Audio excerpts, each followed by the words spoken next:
Hey there, cover lovers! How's it going? Well, you know, it's been raining the past few days here in Long Beach, so I haven't had a chance to post too much of my stuff. But what I wanted to do was share the almighty origin story. I mean, we all have an origin story. It's about how we started either collecting toys or comic books or how we started cover loving. It just, you know, it varies per person. Myself, well, I gotta tell you, there's a fella out there, I think his name is Kung Fu Barbarian, or it's Barbarian Kung Fu. That's what you need to check out. You go to YouTube, check out Barbarian Kung Fu. My dude yesterday was telling a little story, and we can all relate to this story. It was super cool to hear it, man. He was talking about his influences, what got him into comic books, and how G.I. Joe really kind of pushed him, you know? And I feel the same way, too, you know? G.I. Joe was a huge influence on me as a child. Cartoons, toys, and all that. However, I was lucky, man. You know, my folks, when I was a little one, they were pushing reading on me. They were just like, hey, this is super important for you to learn how to read. I'm like 3 years old. They got me this little phonics machine. It was almost like a printout machine where you answer the questions, and it became like a game to me. And after a while, like any game you play all the time, you can just bang, bang, bang, knock them out. So they kept buying me different sets, and by the time I was 4 and a half, getting ready to go into kindergarten, I was already reading on like a 2nd and 3rd grade level. Most kids were still learning to put their name together, and I was reading, "We must stop Dr. Octopus from destroying Manhattan," which is pretty complex for a younger kid. However, I was about 5, maybe 6, when I really discovered that comic books were something out there going on that were really cool. My grandmother used to take me to this place in downtown Long Beach across the street from the old mall. And it was a newspaper store. They specialized in selling newspapers of the day from around the country, which I thought was super cool. But they also had a comic book section in the back, which, when I think about it, in hindsight, they had some amazing shit. I mean, it was mostly independents, very little Marvel, very little DC, and the first thing I wanted to grab that I can remember grabbing, I saw this cover, and I was like, oh, that's really cool. I want to check that out. And it was first print, Teenage Mutant Ninja Turtles. I think it was like number 5. And also, my grandmother brought me comic books sometimes from Toys R Us in the little 3-packs and things like that. One of my fondest memories was she lived in Yarnell, Arizona, which was on the top of a mesa. And they had this little liquor store in this town. And once I remember it, like, you know, later on as you go through life, you remember things. I kept this comic book that I have. It means something to me. It's the first comic I ever bought on a spinner rack, which is pretty cool. And thinking about it, it was just DC. It was just a DC spinner rack. But I saw this comic, and I was like, oh, that looks fun. I was little. It was Captain Carrot and His Amazing Zoo Crew, issue number 1. Still have it. It's pretty punched on from reading the hell out of it. But, you know, that's how you do. You know, from those things, I just started trying to buy comic books wherever I could, you know. If I saw a Star comic or a Marvel comic or a DC comic, anything, I would pick them up. By the time I was like 6 and a half, I started understanding that there was a deeper connection, that they weren't just one-shot fun stories. And what that really kind of stemmed from was the fact that the G.I. Joe cartoon was already out and about. And I noticed that there was a difference between the comic book and the cartoon. Like drastic difference. And I was like, what's going on here? Started looking into it more and buying more G.I. Joe comic books. Then my dad, guy's so clutch, comes through and he goes, hey, I know you've been reading comic books. I want to encourage that, so I got you this. And it was a hardback collection of the original Golden Age Detective comic books Batman runs. Super cool. Then the guy shows up with Marvel Masterworks X-Men, Marvel Masterworks Amazing Spider-Man, my mind was like, whoa, this is the coolest thing ever. And the fact that he didn't know much about comic books himself made it even more interesting. The first time I said, you know what, I'm going to buy a collected edition, my grandmother took me back to that newspaper store. I can't recall how old I was. I was maybe by this time like 7 or 8. Yeah. And they released a graphic novel of the first 10 issues of Teenage Mutant Ninja Turtles. And I bought that thing. Bam! You know, because I already had an issue of Ninja Turtles and was noticing a significant difference between the cartoon and the comic book, which, it's weird to think about it, but I think as a youth, I felt insulted, you know? And I started becoming more and more curious. I acquired a copy of a graphic novel, The Death of Phoenix, which, whoa, man, going from 1963 X-Men, only like 10 issues, 11 issues in, and then jumping straight to that, I was like, holy shit, I gotta read more of this stuff. So what happened was, I just kept trying to put these pieces of these puzzles together. Way pre-internet. Was trying to go to small comic conventions whenever I could. By the time I was 9 years old, my dad was taking me to this local comic shop. I think I was about 8 or 9 when he started taking me.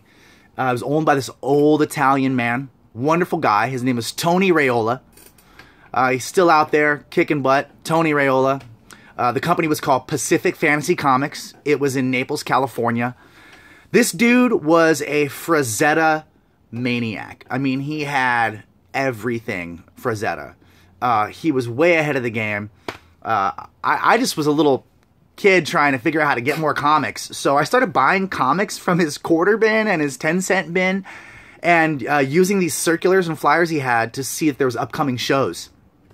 I started taking those quarter and dollar bin comics to the shows and having my dad take a Polaroid picture of me getting the book autographed by the writer or the artist or both, and then putting the Polaroid in the back of the book, in the bag and backer, and going back into the store and asking the guy for store credit, like, hey, I'll trade you this Chris Claremont signed X-Men 121, you know, for store credit so I can get some new books. And after a while, my dad tells me, he goes, hey son, so this guy wants you to work with him. You know, he says he's having problems picking up the books and would love to have your help. And I stayed working with that guy from age 9 till I was about 15, 16. Just, you know, the store closed after a while. I couldn't do anything. It was like 92 by that time. Just, it was tough. It was tough, man. But man, what a memory. Tony Raiola, Pacific Fantasy Comics, it changed my life. He took me to the Shrine Auditorium whenever there was a convention. I got to meet legends in the business because he had been involved in the business forever. I mean, I'm talking Steranko, straight up. Jack Kirby, no joke. You know, Byrne, Claremont, all these dudes. I was getting to meet these legends, man. You know what I mean? Like Bernie Wrightson. Like, I got to meet all these guys. I was a kid, like, talk about 10, 11, 12, 13, 14 years old, meeting icons, you know? And I was obsessed. My first big, huge purchase, I think I was about 12 years old. I'm going around the corner off of Redondo and 2nd on the corner house. This person's having a yard sale and they got a long box out front. It's the first thing I saw. I'm like, oh man. I walk over to the long box and I start fingering through it. And immediately I take the box and go up to the lady on the porch and go, excuse me, miss, how much would you like for the whole box? She said $50. I told her that I would give her $100 if she would just hold it and not sell it to anyone else. She was totally cool about it, had no idea. I went around the corner, told my dad what I found. He was having a problem believing me. But I told him, I said, hey man, look, if you help me get this box, I will give you your money back in 3 days. I need $100. He was intrigued and curious because he's a hustler. So he gave me the $100. I go around the corner and I get this box, this long box. And I shit you not, it was X-Men number 1 to 50 with doubles of issues 3, 4, 5, 6, and 7. Doubles. And they were sick, man. They were in very fine condition.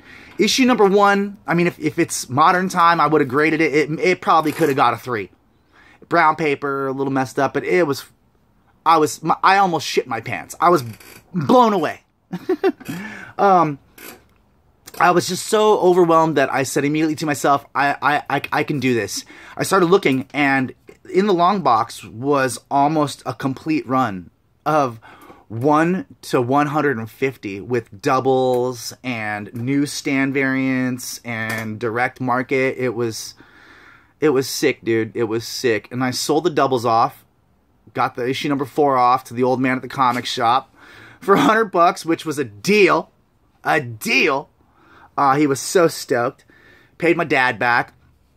And immediately took my ass to Heidi Ho Comics in Santa Monica, California on my 16th birthday. You know, once I saw it there, because I immediately was collecting X-Men, straight up.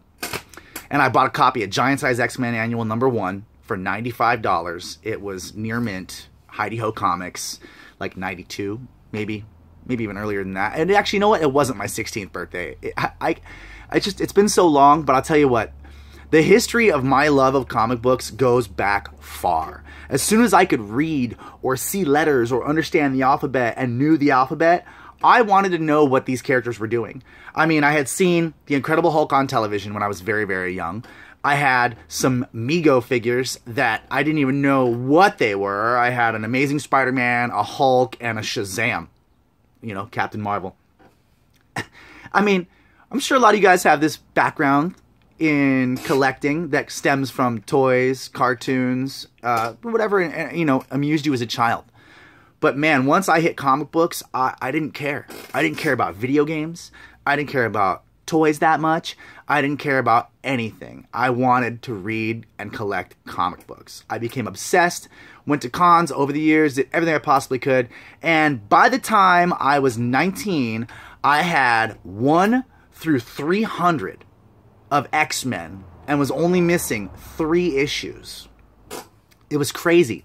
I mean, I was collecting every first I could, you know, every first I possibly could. I just can't even begin to tell you, you know, Marvel Spotlight, Ghost Rider, Daredevil, first Daredevil Frank Miller. I mean, just whatever I could get my hands on as a kid. By the time I was 22, 23, I had hit hardships financially. You know, when you're in your early 20s, you don't necessarily have a focus on the future. I had been skateboarding and just sort of wasting life away, living a grand adventure. Which, you know, hey, we don't know what happens in the future. So if you live for today or you live for the now, it can hurt you, but it can also help you. In my case, it did a little bit of both. It helped me that I could keep moving forward, okay? But I had to sell off, I mean, 70%, 80% of my comic collection. That included, you know, Spider-Man 1, 2, 3, 4, in really beat up, like a 1.2 condition. My entire set of the X-Men Uncanny run. Just everything. I dumped it all off. I mean, I sold it to Jeffrey's Comics, which, rest in peace, Jeffrey. You were an amazing dude. You helped me out. You gave me a great amount of money for product that you could see in the future. You were already specking on it. I mean, a full run of New Mutants. Gave him a copy of New Mutants 98 for probably $10. It was not worth much at the time. I look back in hindsight, and you know, you want to kick yourself in the nuts, but what are you gonna do? What are you gonna do? So I kept moving, kept grooving, staying on the grind. I've always had a job since I was a kid, so you know, whenever I wasn't working, I was either flipping books or artwork or making things happen. Come to 2018, 2019. I've been back in the game since, I don't know, 2009, maybe a little bit earlier than that, just collecting and picking up books that I want to read. Not specking, not digging, not even getting back issues, just collecting new shit mostly. The only things I collect back issues of, like every time I see it, Marvel G.I. Joe, regular issues of Marvel's The Punisher, or anything that's like cartoon or movie related. It's always kind of I have to buy them. It's a compulsion at this point. So, you know, I got my local comic shop is Pulp Fiction Comics. You can check them out. They have a shop in Culver City. They also have a shop in Long Beach. Want to give a shout out to their staff. Pulp Fiction, you guys are killing it. The history of my collecting goes way back. It's just that we all have experienced those moments where you either have to A, flip your collection, or you know, do something to pull it together, you know? My collection was everywhere. It was all over the board. There was no system to it, except for that X-Men set. And after that, I just was lost. Stayed heavily into collecting, you know, skateboard memorabilia, skateboard videos, and things like that. A few toys here and there. But now that I've come to my senses as far as my collecting, I've got a nice little system going, and have been watching YouTube the past 3 or 4 years, checking out different content from different creators. And you know, I gotta tell you, the last 2 years I've really seen a spike in just quality and informative comic book content on YouTube, which is why I'm here. Guys like Comic Tom and Mill Geek Comics and Variant Comics and you know, Comics with Bueller, and all these guys that are out there doing it, they motivate you, they push you, and you're like, man, you know, like, this community is sick. I gotta get in on this. I gotta be a part of this.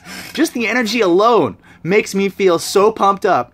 And you know that I'm here making these videos, telling you about my comic book history. Well, I'll tell you what, I'm loving it. I'm having a great time. I hope you're having a great time. You know, I pulled a few toys out just for fun. We're gonna wrap this up with a few close-ups on some dirty action figures, all right? All right, so hey, I want to thank you guys for checking out, you know, my origin story. I want to share with you where I come from, what I'm about. I'm born and raised in Long Beach, California. I'm a skateboarder. I'm a cover lover. And you know, doggone it, it's not gonna stop. I'm going to skate until I die. I'm going to read comic books until I die. And if possible, I would love to be doing this, sharing comic books, reading comic books, and being a part of comic books until I am not able to read anymore, until I'm either blind or dust. So thanks again, cover lovers. Let's check out some filthy little action figures. Look at this right here, little dirty little J face. Oh, he's so dirty. Look at this Jay and Bob right there, and you got a little Dr. Doom. Oh my goodness, I got a little setup right here, a little something going on. It's out of focus, but that's cool. There you go. Well, I made my own little Wolverine here a long time back. I took a Weapon X Wolverine and a classic Wolverine, and I hodgepodge mixed them together just to make them kind of fun there. But look, ladies and gentlemen, cover loving every day. Look for more content. I greatly appreciate all the fun, all the enjoyment, and I think that we have the sickest community going in comic books today. So yet again, keep cover loving, and I'll keep sharing my covers and my enjoyment and my fun with you guys the same way that you're sharing it with me. See you in the YouTube pages, folks. Bam!